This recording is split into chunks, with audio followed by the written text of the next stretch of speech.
وَمِمَّنْ خَلَقْنَا أُمَّةٌ يَهْدُونَ بِالْحَقِّ وَبِهِ يَعْدِلُونَ، اور انہی میں سے جو ایسے ہیں جو ہم نے پیدا کی ہے ایسی امت جو راہ دکھاتی ہے حق کے ساتھ اور حق کے ساتھ عدل و انصاف پر قائم ہے. یعنی کون؟ اہل حق، اہل ایمان، مسلمان.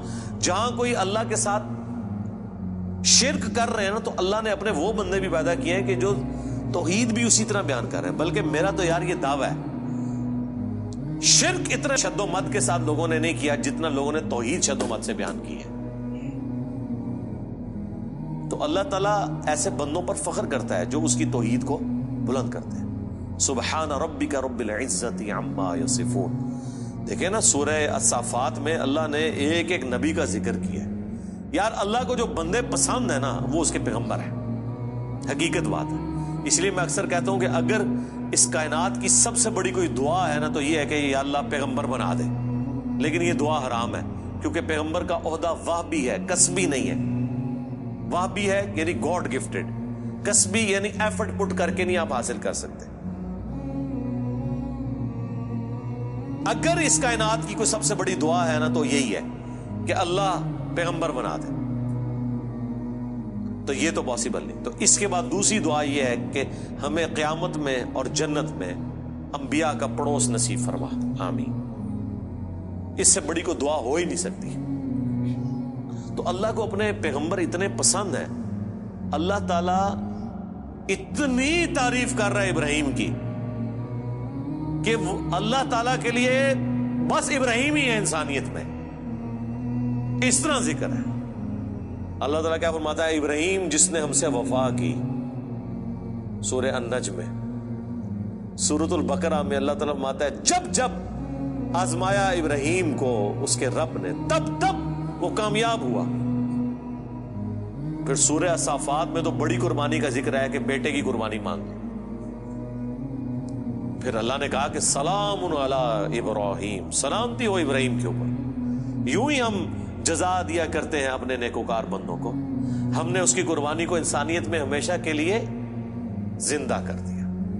آج امت محمدیہ ہے لیکن قربانی کو کہتی ہے سنت ابراہیمی، حج کو کہتی ہے سنت ابراہیمی، اسلام کو کہتی ہے دین ابراہیمی. ملت ابیکم ابراہیم هو سماکم المسلمین من قبل وفی ھذا. یار چھوڑ دے سب سے بڑی بات رسول اللہ. قل اننی ہدانی ربی الی صراط مستقیم. اے نبی تم فرماؤ مجھے تو میرے رب نے سیدھا راستہ دکھا دیا. دینا قیما ملت ابراہیم حنیفا، دین جو کہ قائم ہے ابراہیم کی ملت پہ جو سب سے ٹوٹ کر ایک اللہ کے ہو گئے تھے. وما کان من المشرکین، وہ مشرک نہیں تھے. پھر سورہ نحل میں اللہ نے فرمایا ابراہیم اکیلے پوری امت ہے، اکیلا پوری امت.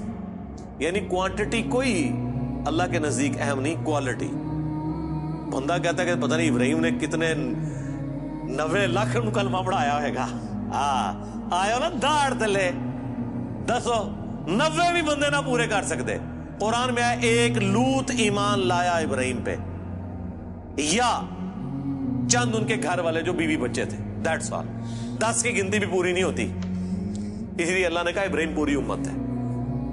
اللہ کے نزدیک ابراہیم علیہ السلام کی کتنی اہمیت ہے. تو سورہ الصافات میں اللہ نے ابراہیم کی قربانیوں کا ذکر کیا، نوح علیہ السلام کی کہا سلام علی نوح فی العالمین. ٹھیک ہے. موسیٰ اور ہارون کا ذکر کیا، سلام علی موسیٰ و ہارون. اور پھر اللہ تعالیٰ نے اینڈ پہ جا کے کنکلوڈ کیا سورہ الصافات میں تمام انبیاء پہ الگ الگ ذکر کر کے ان پہ سلامتیاں بھیج کے اینڈ پہ اللہ نے کہا سبحان ربک رب العزت عما یصفون. تیرا رب پاک ہے ہر اس شرک کی برائی سے جو لوگ اس کی طرف منسوب کرتے ہیں. کسی کو یہ ٹینشن نہ ہو جائے کہ اگر اللہ کے ساتھ کوئی شرک کرتا ہے یا اللہ کے لیے برے نام رکھتا ہے یا مخلوقات میں سے کسی کو اللہ کے برابر ٹھہراتا ہے تو اللہ کو کوئی ٹینشن ہو گئی ہے. نو، سبحان ربک رب العزہ، بے شک تیرا رب جو عزت والا ہے، پاک ہے، بلند ہے اس شرک سے جو لوگ اس کی طرف منسوب کرتے ہیں. وَسَلَامٌ عَلَى الْمُرْسَلِينَ.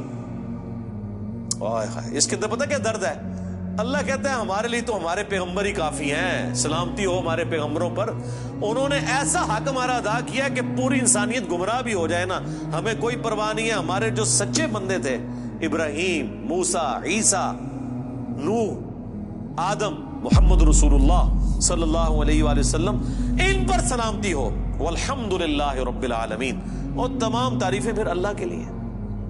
اس لیے میں نے درود شریف پہ جو لیکچر دیا تھا نا، اس میں میں نے کہا تھا کہ سب سے بیسٹ درود وہ قرآن کے اندر آ گیا ہے، سبحان ربک رب العزت عما یصفون وسلام علی المرسلین والحمد للہ رب العالمین۔ آپ کو مزے کی بات بتاؤں، یہ جو حدیث ہے نا بخاری مسلم کی کہ نبی علیہ السلام فرض نماز کے بعد پڑھتے تھے لا الہ الا اللہ وحدہ لا شریک لہ لہ الملک ولہ الحمد وہو علی کل شیء قدیر اللہم لا مانع لما اعطیت ولا معطی لما منعت ولا ينفع ذا الجد منک الجد۔ بخاری مسلم میں تو اتنی یہ دعا آتی ہے، جو حضرت معاویہ نے خط لکھا تھا تو مغیرہ ابن شعبہ نے یہ وظیفہ بتایا تھا ان کو کہ اللہ کے نبی فرض کی نماز کے بعد یہ پڑھا کرتے تھے۔ لیکن ترمذی میں جب یہ حدیث آتی ہے نا، اس کے ساتھ یہ الفاظ بھی ہیں کہ اس کے بعد حضور پڑھتے تھے سبحان ربک رب العزت عما یصفون وسلام علی المرسلین والحمد للہ رب العالمین۔ یہ قرآن کی جناب فیورٹ ترین آیات ہے۔ مجھے آج بھی یاد ہے، میں 2007 میں حج کیا تو 2007 کے اندر 2 حج آئے تھے، ایک جنوری کے مہینے میں اور ایک دسمبر میں، 18 دسمبر کو آیا تھا۔ تو وہ 18 دسمبر والا جو حج تھا نا، وہ میں نے کیا تھا۔ تو میدان عرفات میں اس ٹائم تو ظاہر ہے ہم نئے خود ابھی رائے حق کے مسافر تھے، ابھی تو پتہ ہی نہیں تھا کہ اللہ نے کتنا بڑا کام لینا ہے، میں نے تو ابھی کوئی ویڈیو ریکارڈنگز بھی شروع نہیں کی تھی۔ تو میدان عرفات میں مجھے آج بھی یاد ہے، میں جب دعائیں کر رہا تھا نا، تو مجھے ایک چیز جو میرے دل میں غم کے طور پہ تھی کہ دنیا کتنی شرک میں ڈوبی ہوئی ہے، اور پیغمبر دنیا میں آتے ہیں، کوشش کرتے ہیں، ایفرٹ پٹ کر کے چلے جاتے ہیں، لیکن پھر بھی ہدایت جن کی نصیب میں ہے وہ حاصل کرتے ہیں جو ایفرٹ پٹ کر رہے ہوتے ہیں۔ تو اللہ تعالیٰ نے اتنی بڑی کائنات بنائی، اتنی مخلوقات پیدا کی، لیکن اینڈ رزلٹ یہ نکلا ہے۔ دنیاوی طور پہ تو ہم اسے ناکامی سمجھ رہے ہیں نا کہ اتنے بندے پیدا کیے تو وچوں جڑے کم دے بندے نے وہ چند ہی کی نکلے نے، باقی تو سارے فارغ ہو گئے، ٹھیک ہے۔ تو اب دنیاوی اعتبار سے تو ہم شاید اسے کریٹر کی کمزوری سمجھ رہے ہیں، لیکن اللہ تو بے پرواہ ہے، اللہ کو تو کوئی فرق نہیں پڑتا، سارے جہنم میں چلے جائیں، سارے جنت میں چلے جائیں، اللہ کو کوئی پرواہ۔ تو اس کے اوپر میں بہت زیادہ ایمفسائز کر رہا تھا اور میں بڑا پریشان تھا۔ تو اس وقت اچانک جو ہے نا اللہ تعالیٰ انسان کو چیز یاد دلواتا ہے نا، تو مجھے اللہ تعالیٰ نے میرے دماغ میں یا میرے دل میں یہ چیز ڈالی کہ سبحان ربک رب العزت عما یصفون،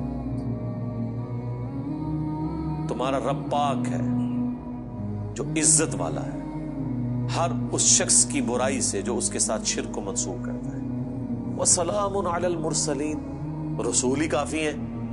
ویسے تو اللہ رسولوں کی عبادت کا بھی محتاج نہیں ہے، لیکن اگر اللہ تعالیٰ نے مخلوقات میں پیدا کیا تو وہ رسولوں نے ایسا بیسٹ پرفارم کیا ہے کہ اللہ کہتا ہے ہمارے رسول ہمیں کافی ہیں، والحمدللہ رب العالمین، تعریفیں تو ساری اللہ کے لیے۔